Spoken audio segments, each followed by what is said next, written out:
Welcome to The Explainer. Today we're dissecting the anatomy of a truly masterful 60-second narrative of betrayal and calculated revenge. We're looking at a story that packs 6 years of history, a devastating discovery, and a chillingly precise confrontation right into one incredibly tense evening. I am so pumped to break down the structure of this story with you.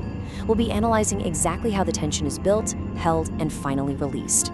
We'll explore the visual cues, the psychological discipline of the narrator, and the sheer dramatic whiplash of the events as they unfold.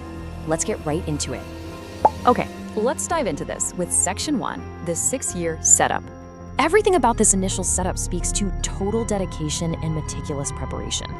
The source material paints a picture of what's supposed to be just a flawless milestone. I mean, we're talking about a 6-year anniversary here. The narrator has done everything perfectly, reserving her absolute favorite restaurant, specifically requesting that perfect table right by the window, and buying the exact diamond necklace she'd been wanting. Imagine the scene, right? Hands gently opening a velvet jewelry box to reveal a gleaming diamond, and then snapping it shut, completely ready for the big night. It sets up this incredibly warm, idyllic tone. And honestly, this setup really highlights the cruel irony of anniversary betrayals. Why do they happen during anniversaries? Well, because they weaponize a milestone that's meant to celebrate the absolute deepest level of trust. It creates a baseline of such high romantic expectations that it makes the impending fault so much more impactful. Moving on to Section 2, the digital betrayal. And this is the devastating message that changes absolutely everything. The source describes a sequence of fast cuts, a phone left innocently on a nightstand, buzzing with a text preview, followed by a person just staring at that screen in complete, absolute disbelief. The partner was in the shower. Just one glance at that glowing screen ruined 6 entire years of trust. And the message from the other guy is just incredibly cruel in its timing. It read, "Can't wait to finally have you to myself tonight." It creates this instant dramatic whiplash, completely inverting the meaning of the evening they were about to celebrate. Now, what's really interesting about this slide is the exact chronological sequence of this narrative and the intense compression of time. You have point 1, representing a massive block of time, 6 whole years of a relationship, built day by day. Then you have point 2, just 3 days ago, when that single buzzing phone in the bathroom brought all of it crashing down. And finally, point 3, tonight, the culmination. The narrator had to sit with this toxic knowledge for 3 agonizing days, planning exactly how to handle the confrontation that would happen on the anniversary itself. Which brings us to Section 3, the dinner illusion. You see, the narrator didn't yell when he saw that text. He didn't confront her immediately. Instead, he made the agonizing, highly calculated choice to just play along. Picture the scene, a dimly lit, high-end, candlelit restaurant.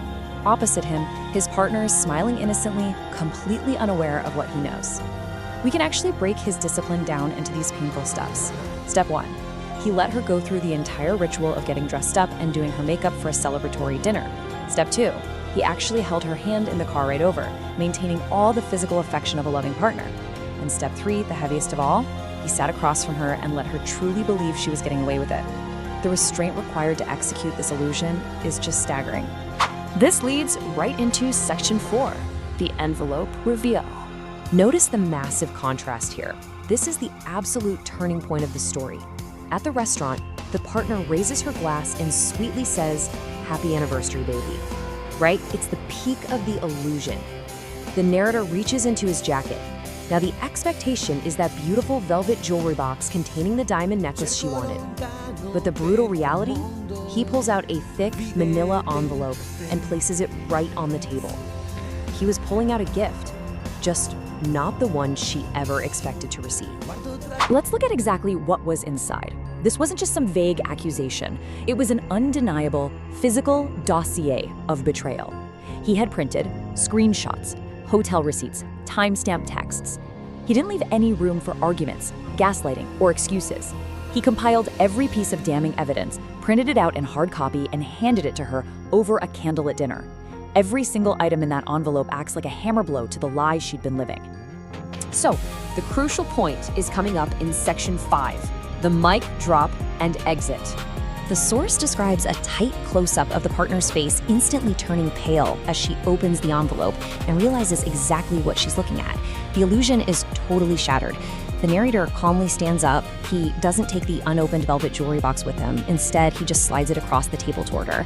And he delivers this absolutely chilling final line. "This was for the woman I thought you were. Enjoy dinner." It is a definitive surgical strike that completely severs that 6-year tie. He walks out into the cool night air, completely changing the atmosphere from that tense, dimly lit restaurant to the clarity of the outside world. And look at what he leaves her with. He leaves her with the undeniable truth of her actions, sitting right there in front of her in that envelope. He leaves her with the unopened diamond necklace, a literal symbol of the future she just destroyed. And in a final stroke of poetic justice, he leaves her with the bill for the high-end anniversary dinner. And this brilliantly illustrates our final point, Section 6, beg or walk away. You know, it's easy to say what we might do, but facing the actual collapse of a 6-year relationship is entirely different. So if the person you love deeply betrayed you, would you break down and beg for an explanation? Or would you have the cold discipline to execute a calculated exit and walk away with your dignity intact? It's a really heavy thought to leave you with. Thanks for joining me for this explainer, and let me know how you'd handle the ultimate test of trust.